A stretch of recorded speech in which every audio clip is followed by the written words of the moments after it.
Friends, ನಾನಿವತ್ತು bread toast ಹೇಗೆ ಮಾಡೋದು ಅಂತ ಹೇಳ್ತಿದ್ದೀನಿ, ನೋಡ್ಕೊಳ್ಳಿ. ಅದಕ್ಕೆ ಬೇಕಾಗಿರೋ ಸಾಮಗ್ರಿಗಳನ್ನು ತೋರಿಸ್ತೀನಿ, ಬನ್ನಿ. ಮೊದಲಿಗೆ ಈರುಳ್ಳಿ, ಆಮೇಲೆ ಕರಿಬೇವು, ಆಮೇಲೆ ಟೊಮೆಟೊ ಹಣ್ಣು, ಆಮೇಲೆ ಕೊತ್ತಂಬರಿ, ಆಮೇಲೆ ಬಟರ್ ಆದಮೇಲೆ ಬನ್ ಬೇಕೇ ಬೇಕಲ್ವಾ, ಬನ್. ಈಗ ಮಾಡೋದು ಹೇಗೆ ಅಂತ ತೋರಿಸ್ತೀನಿ. ಸ್ಟವನ್ನು ಆನ್ ಮಾಡಬೇಕು. ಆನ್ ಮಾಡಿದ ನಂತರ ಎಣ್ಣೆಯನ್ನು ಹಾಕಬೇಕು. ಎಣ್ಣೆಯನ್ನು ಹಾಕಿದ ನಂತರ ಎಣ್ಣೆ ಕಾಯ್ದ ಮೇಲೆ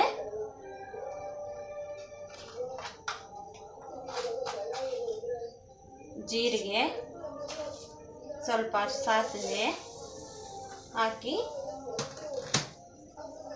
ಆಮೇಲೆ ಸ್ವಲ್ಪ ಕೊತ್ತಂಬರಿ, ಸ್ವಲ್ಪ ಕರಿಬೇವು,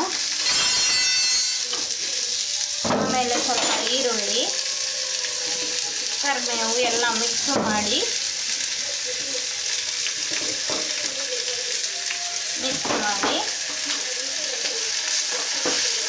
ಲೋ ಫ್ಲೇಮಲ್ಲಿ ಇಟ್ಕೊಂಡು ಮಿಕ್ಸ್ ಮಾಡಬೇಕು.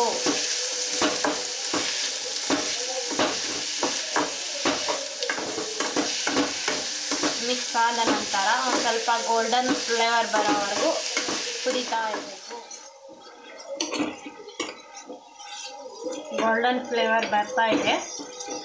ಗೋಲ್ಡನ್ ಫ್ಲೇವರ್ ಬಂದಮೇಲೆ ಸ್ವಲ್ಪ ಮಸಾಲೆ ಹಾಕಬೇಕು.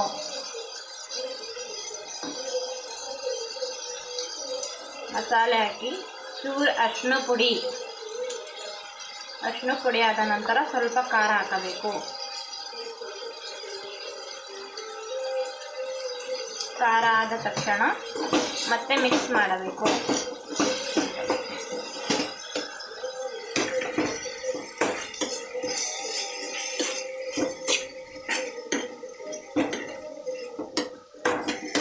ಒಗ್ಗರಣೆ ರೆಡಿ ಆಯಿತು. ಮಸಾಲೆ ರೆಡಿ ಆಯಿತು. ಈಗ ಬೆಣ್ಣೆನೂ ಕರಗಿಸಿಟ್ಕೊಂಡಿದ್ದೀವಿ. ಈಗ ಟೋಸ್ಟನ್ನು ಈಗ ಬಿಸಿ ಮಾಡೋಣ. ಟೋಸ್ಟ್ ಬಿಸಿ ಆದ ನಂತರ ಹೇಗಿರುತ್ತೆ ಅಂತ ನಾವು ತೋರಿಸ್ತೀನಿ ಆಮೇಲೆ.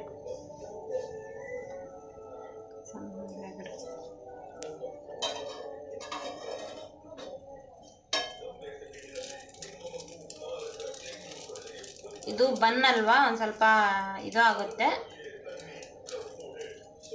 ಬ್ರೆಡ್ ಆದರೆ ಅದು ಕರೆಕ್ಟಾಗಿ ಬರುತ್ತೆ. ಬನ್ ಇದು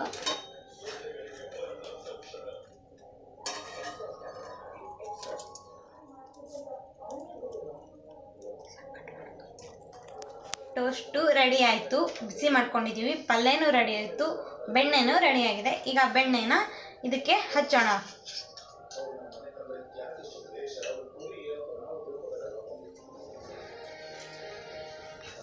ಎಲ್ಲದಕ್ಕೂ ಸಮನಾಗಿ ಬೆಣ್ಣೆಯನ್ನು ಹಚ್ಕೊಂಡ್ರೆ ಟೇಸ್ಟಾಗಿ ಬರುತ್ತೆ.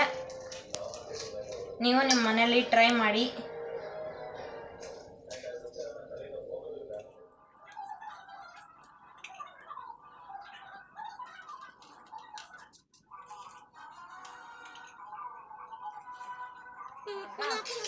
ಪಲ್ಯನ ಹಾಕೋಣ.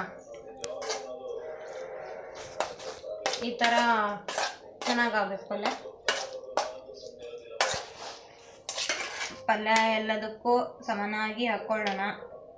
ಚೆನ್ನಾಗಿ ರೌಂಡಾಗಿ ಹಾಕ್ಕೊಳ್ಳಿ. ಎಲ್ಲದಕ್ಕೂ ಫ್ಲೇವರ್ ಕರೆಕ್ಟಾಗಿ ಬರಬೇಕದು.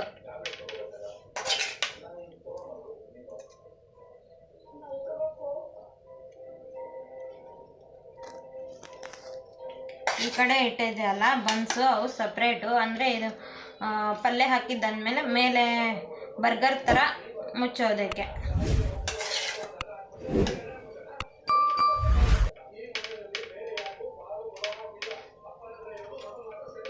ಪಲ್ಯ ಹಾಕಿ ಆಯಿತು. ಇವಾಗ ಬನ್ ಉಳಿದಿದ್ದು ಸಪ್ರೇಟ್ ಬನ್ ಇತ್ತಲ್ಲ, ಅದನ್ನ ಈ ಥರ ಕ್ಲೋಸ್ ಮಾಡೋಣ. ಕ್ಲೋಸ್ ಮಾಡಿಬಿಟ್ಟು ತಿಂದರೆ ಹೇಗಿರುತ್ತೆ ಅಂತ ಕಮೆಂಟ್ ಮಾಡಿ. ತಿಂತಾ ಇದ್ದರೆ ಸೂಪರ್ ಮಜಾ.